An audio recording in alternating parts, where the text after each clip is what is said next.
বলবে আমার মার একটু বক্তব্য শোনো, এই যে জায়গা বিক্রি করার ব্যাপারে কি বলবে একটু বক্তব্য শোনো। হ্যাঁ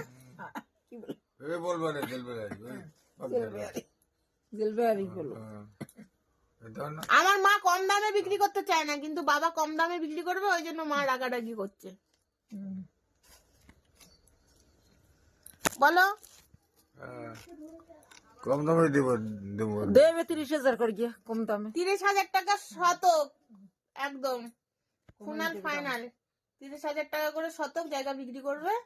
তো কিনতে চাইলে বলবে, একদম ঘর তোলা, দেখো ঘর সমেত বিক্রি করে দেবে, ঘর সমেত। ওইখানে মাটি টাটি একদম ফেলা আছে, একদম তোমাদের এসে পুকুরের মাছ ছাড়বে, আর গাছের ফল, আম জাম কাঁঠাল সবকিছু ফল হয়, পেয়ারা লেবু সব ফল আছে, ফলের বাগান।